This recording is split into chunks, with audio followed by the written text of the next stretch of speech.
के माध्यम से समझाने की कोशिश की गई है। जिस ये एक ग्लोब है, ग्लोब एक सुई में पर झुका होता है। इस सुई को हम अक्ष कहते हैं, लेकिन पृथ्वी किसी सुई पर नहीं झुकी होती है, वो अपने काल्पनिक अक्ष पर झुकी होती है। और ग्लोब का ऊपरी हिस्सा उत्तरी ध्रुव कहलाता है और नीचे का हिस्सा दक्षिणी ध्रुव कहलाता है। इसी प्रकार पृथ्वी का उत्तरी ध्रुव और दक्षिणी ध्रुव होता है। अब हम ग्लोब को एक काल्पनिक रेखा की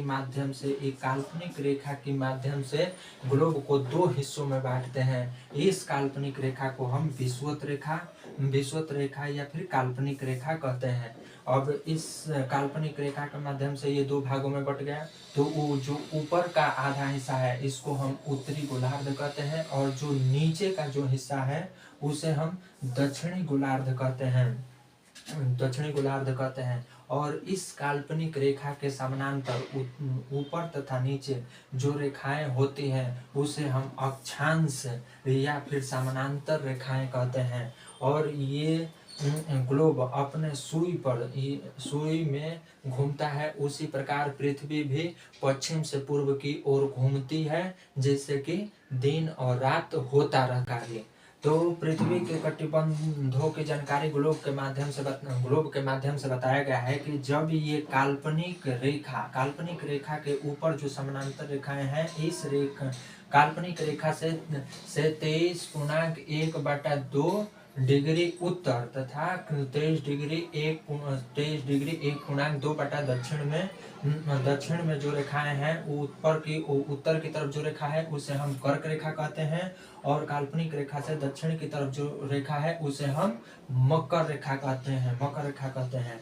और इसके ऊपर जो रेखा है उसको हम उत्तरी ध्रुव वृत्त कहते हैं। यह 66.1/2 डिग्री उत्तर की तरफ होता है, और काल्पनिक रेखा से 66.1/2 डिग्री दक्षिण में जो रेखा होती है उसको दक्षिणी ध्रुव वृत्त कहते हैं। और ये हो गया हमारा दक्षिणी ध्रुव, ये हो गया हमारा उत्तरी ध्रुव।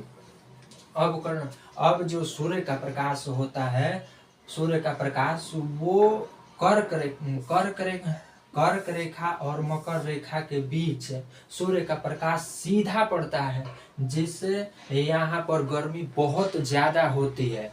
और कर्क रेखा और उत्तरी ध्रुव वृत्त और उसी तरफ मकर रेखा और दक्षिणी ध्रुव वृत्त के बीच सूर्य का प्रकाश तिरछा पड़ता है, इसलिए यहाँ पर ज्यादा गर्मी नहीं होती और ज्यादा ठंडी भी नहीं होती है। तो इस कटिबंध को हम कहते हैं, दक्षिण की तरफ जो है उसे हम दक्षिणी शीतोष्ण कटिबंध कहते हैं, और उत्तर की तरफ जो है उसे हम उत्तरी शीतोष्ण कटिबंध कहते हैं।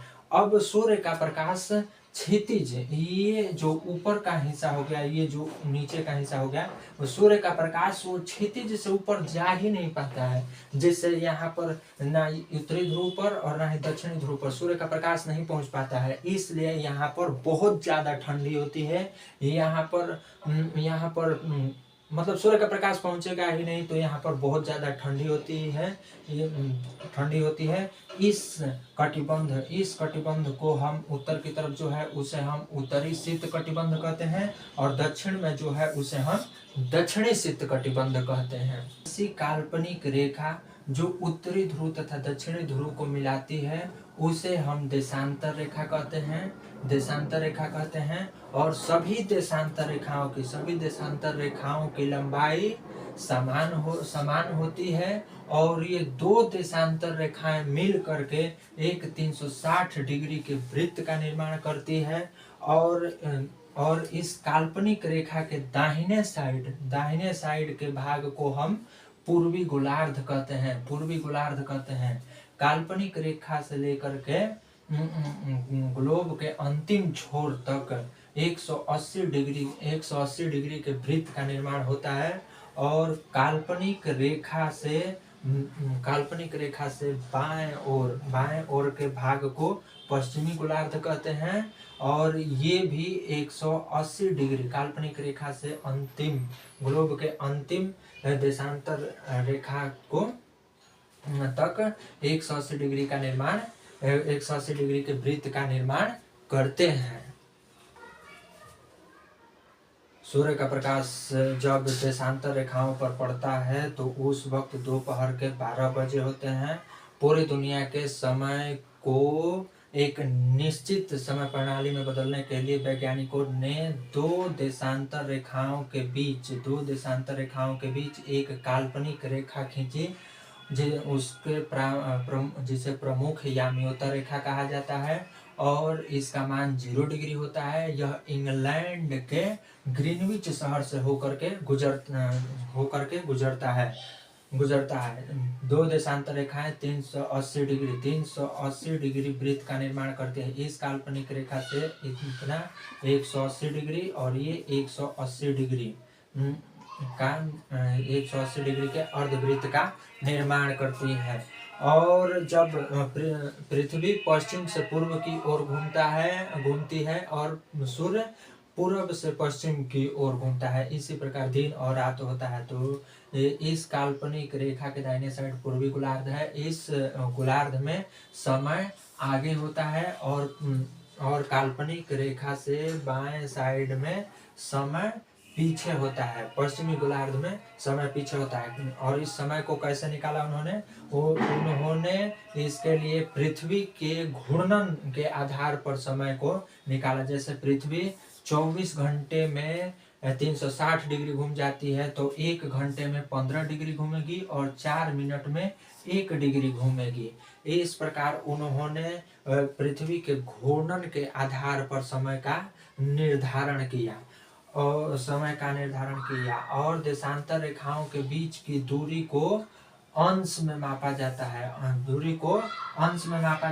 और अंश को मिनट में मापा जाता है और मिनट को सेकंड में मापा जाता है। इसलिए इस हिसाब से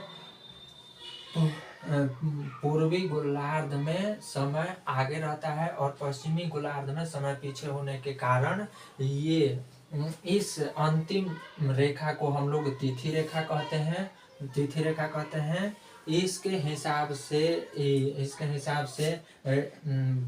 इस प्रमुख याम्योत्तर रेखा के पूर्वी गोलार्ध में जितने भी देश हैं वहाँ पर वो 1 दिन आगे होंगे और जो देश यहाँ पर स्थित होगा उसका समय 1 दिन आगे होगा और इसका समय 1 दिन पीछे होगा। जो समय माना जाता है वो किस आधार पर तय किया गया है? भारत में गुजरात का द्वारका और असम के डिब्रूगढ़ में 1 घंटा 45 मिनट का अंतर है। 1 घंटा 45 मिनट का अंतर है। तो पूरे इंडिया के लिए एक समय को निर्धारित करने के लिए भारत में जो याम्योत्तर रेखा को माना गया वो भारत में याम्योत्तर रेखा 82.2 डिग्री पूरब को भारतीय मानक समय में माना गया।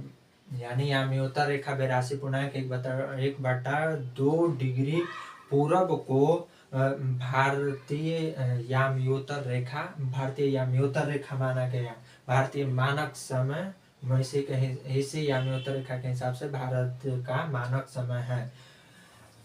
भारतीय याम्योत्तर रेखा ग्रीनविच रेखा से क्योंकि 82.30 पूरब में स्थित है, इसलिए भारतीय समय इंग्लैंड के समय से 5 घंटा 30 मिनट आगे है। जैसा आप जानते हैं पूर्वी गोलार्ध में समय आगे रहता है और पश्चिमी गोलार्ध में समय पीछे रहता है। तो भारत ग्रीनविच से 82.30 पूर्वी गोलार्ध में स्थित है, इसलिए इसका समय आगे है। और जबकि रूस का देशांतरीय विस्तार बहुत अधिक होने के कारण ये रूस में 11 मानक समय यानी 11 समय क्षेत्र पाया जाता है और उसी को 11 समय मानक को अपनाया गया है। 11 समय मानक अपनाया गया है रूस में।